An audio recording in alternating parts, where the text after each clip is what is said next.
Hello and welcome to this new episode of Open Book Entrepreneur. Today we have Sam Malone here with us, all the way from London, England, and he's a speech and pitch coach.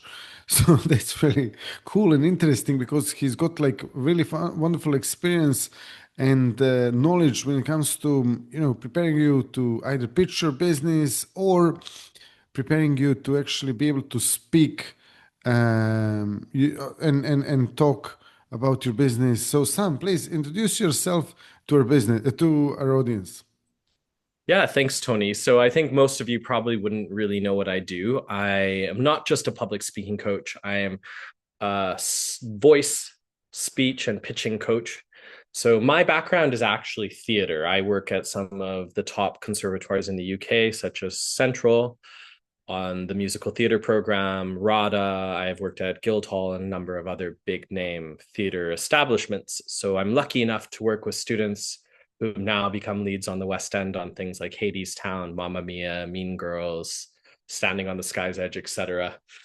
But for corporate, I have been lucky enough to work with places like the executives at Wagamama, Popeye's Chicken UK, small groups at Accenture and law firms, and then just entrepreneurs on how they pitch and get people to buy into their product and give them investments. So yeah, that's a bit of my background.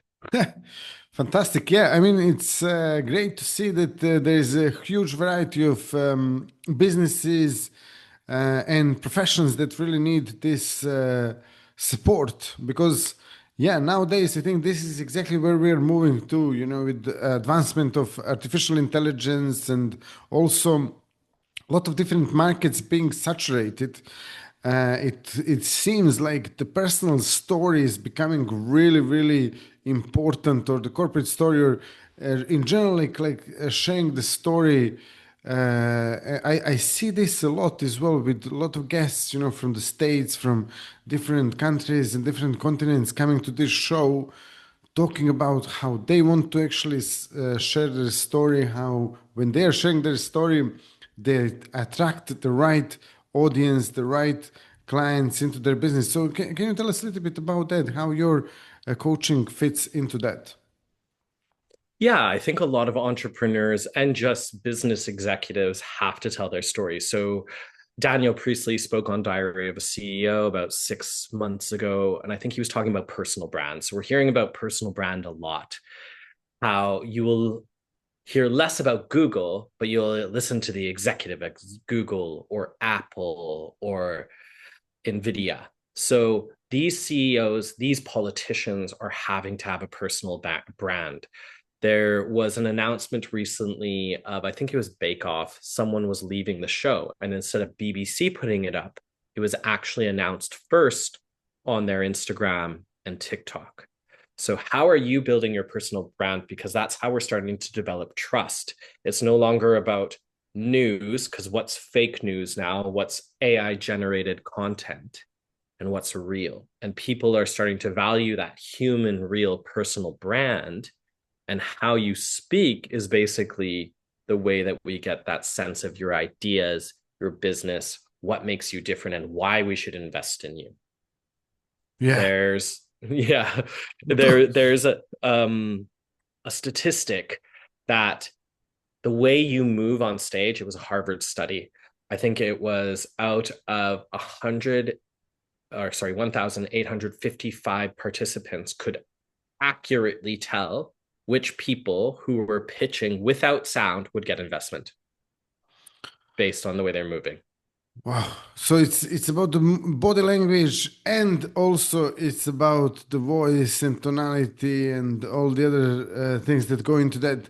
So, and how do you actually help your clients when we're talking about like business owners or executives or anyone in that sort of entrepreneurship arena?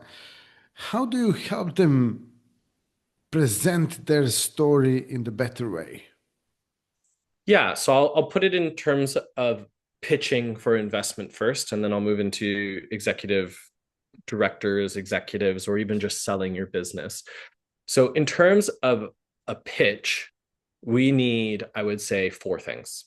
Now, this is my personal opinion. Maybe other voice teachers agree or disagree, but we need four things to make that pitch work. Number one, we need good, open, relaxed body language, relaxed connective tissue, muscles being relaxed. We need a regulated nervous system. If you're stressed, we can tell that you're lying or you don't believe in your product. We can sense it through our mirror neurons. You need a regulated nervous system. Number three would be an open voice. So people who talk quite monotone for about 40 years, they don't have much of their range. We need that range to engage our audience. And then number four is a good script. And I'm sorry, I'm going to break it to you. AI script writing will not get you what you need. It doesn't understand the human emotion yet enough to really make you stand out. So, how is your script impacting that audience? And Yeah. so, if you think about pitching, I've worked with founders who pitch for investment, but they look tense. And I could sense their nervous system is stressed and their script isn't necessarily there. If we're writing a script, you need to make sure you don't just think about your product, but what is the emotional journey of the venture capitalist, the angel investor. So you might tell me you're solving a medical disease and you say, oh, we're doing it in a lab, blah, blah, blah. That's great. But you haven't hooked me emotionally. You haven't said, this gentleman and his family, he's a husband, he takes care of his children, and now he has this diagnosis. 1 in 5 of us will have this diagnosis, blah, blah, blah, blah, blah. Now you've caught me emotionally. Now we listen to the story. But most people just think in terms of technical jargon, and we can't keep up with it because most VCs are not as technical as you are in that field. They might not be a scientist. They might not be good at operations. They might know certain markets and they might know how business works. But if you're talking about Bitcoin at a very deep scientific level, if they don't understand it, they're not going to invest. Yeah. Absolutely. I mean, it's the same with the potential clients in any business. Yeah. So let's talk about, like, coaches, consultants, any sort of like online service businesses that sell like high ticket services. They have to connect to their clients. And Mm-hmm. can you tell us how that sort of support them? Yeah, I would say for those coaches, your biggest obstacle will be differentiation. So, are you using the same frameworks as everyone else? Have you created your own framework? That's different. So, I remember reading a book, I think it was called Fascinate, a marketing book, really, really good. It was about, this is their phrase, different is better than better. So, you have Adele Mhm. and you have Celine, which for the younger viewers, I don't mean Selena Gomez, I mean Celine Dion, Hmm. because they do confuse them.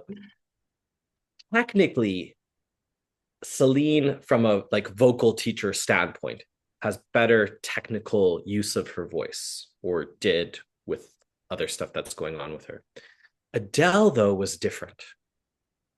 Even though Adele lost her voice, I think Celine did for other reasons.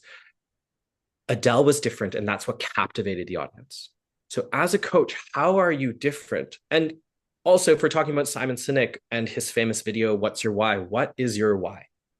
So, for me, that is, I want you as coaches and entrepreneurs to feel confident and powerful and charming to take that life that has felt like it's out of reach. Those clients that have felt like they're out of reach, I want you to have that. My mode of doing that is through spoken voice, body language, pitching, and all of that. But what is your why? There's a reason you're doing your coaching. And until you speak in that term and that emotional state and what's different, people aren't going to buy in.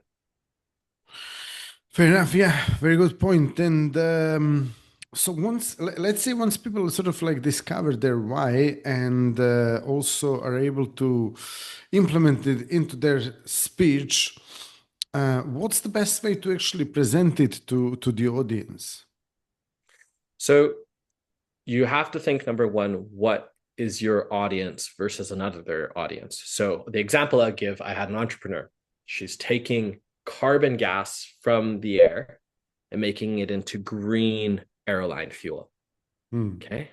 Which is like revolutionary. Of course we want this. This is Elon crazy. Musk, kind of Yeah, like idea. Yeah, yeah, yeah. it's like and she's like, of course, the nicest person you've ever met in your life. Mhm. So when she's pitching, though, there's two separate audiences. There's the business oil and gas folk, and then there's the green folk. Those are very different pitches. Mhm. So the green party, yeah, you want to talk about how you're saving the environment, but she needs to switch her pitch for that other audience to meet their need. So when they're dealing with oil and gas, it might not be about the environment as much, but it might be about tax savings. It might be about innovation. It might be about profit and meeting regulations that their government have set. Very different pitches. And probably a little bit of FOMO, yeah, like fear of losing out for these guys because they don't want to lose the business. Yeah. Well, exactly. So this is where, but she had to switch her pitch to meet those audiences. And once you meet those audiences, then you can change it. Then this is the hard part. And this is where working with someone's important. I don't make Obama speak like Trump or Trump speak like Obama. That's a waste of time. I'm not going to make Tony speak like me. I'm not going to speak like Tony. So we need to find your style that works for you because we're buying you as a leader, not just your business. You might have the best business idea, but if we don't think that you can execute as a leader, why would we get involved? Yeah, Yeah. totally. So, So, so you want to make sure in your in the speech they prepare, they actually are presented as a leader and they yes. connect to their why. Yeah. Yeah. And so that's where it gets a bit more complicated in the sense that can you calm down your nervous system, can you be more relaxed in your body and use your vocal range, because if you try to sound too serious you bore people as well. Like people in the audience, have you refocused? Let's pull our focus back right now and get you listening to this podcast. Or was your focus going somewhere else because we had fallen into a vocal rhythm? Yeah. So each leader will be different, but maybe you're quite good at chatting, Tony. Maybe a more casual approach would work for you, as to someone might be a bit more rigid, maybe a bit more like stern in their approach. That might work for them because if we don't believe what you're saying matches your personality, it won't line up. So I did a research project in my master's where we took different voices from the people who originally did the speech, and almost everyone hated it. Mm. Even if they didn't know who the speech was, they're like, who is this person? Are they a scientist? Because it didn't match what they thought the words were to the speaker. Yeah, yeah, absolutely. And you help people actually overcome this issue. So how do you help your clients? I mean, like, do you work with them one on one, or you work in groups, or what do you usually do? So I'm quite, in terms of entrepreneurs, I'm quite lucky. I work with places like Baltic Ventures in Liverpool, which funds 10, I believe, individuals a year and then helps them get their business off the ground, giving them money from the council, from Liverpool. So that's a group setting. So I might work with them on scripting their pitches and then pitch delivery. Yeah.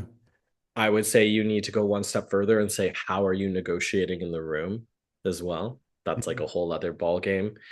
I work with executives, whether there was an executive who would lose their voice when they talk in front of the board. So, like CFO, CEO, VPs.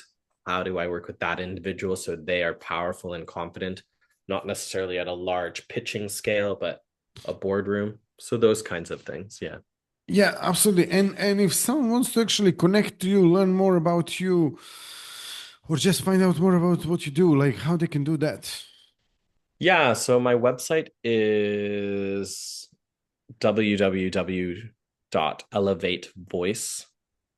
www.elevatevoice.co.uk. I am also about to have a book come out called Why They Can't Hear You, a practical guide to being heard. Mhm. And it's all about where in your life is it your spouse that's not listening to you? Is it not being respected by your in laws or your boss? What are you doing vocally and physically that's stopping them from hearing you? Wonderful, Yeah. wonderful. I like this. I definitely want to read it as well myself. So, yeah, I'm going to share the links in the description of this episode. On top of that, Sam, just one final question before we go in. This is a very interesting episode, but, this is all we have time for today. So, one final question like, if a business owner, yeah, or someone like trying to build a business, grow the business, or start a business is sort of like stuck in terms of their presentation, what's the best thing or where they should start? That's a really good question. I would say that if you're feeling stuck in your presentation, that you need to get a fresh approach to it. So if you're finding it boring or stuck, they will as well. And that's why I suggested the why piece before. So I was starting to feel like a broken record while I was telling people what I do. People love what I do, they think I'm amazing. But if I don't have that enthusiasm, that's the same thing. So I would go away, reevaluate what you're doing, say, who is this really for? And then speak their language, speak your audience's language. So remember, don't pitch the green stuff to the oil and gas, pitch the other way around, and then see how it goes from there as like a very simple starting point. Wonderful. Sam Malone, thank you so much for being guest today. Thank Thank you. you. Thank you all for watching, listening to this episode. If you liked it, drop us a like. If you have any questions for Sam or me, ask them in the comments. And then on top of that, yeah, you can subscribe and share it with your friends and family. See you all in the next episode. All the best and bye bye. Bye.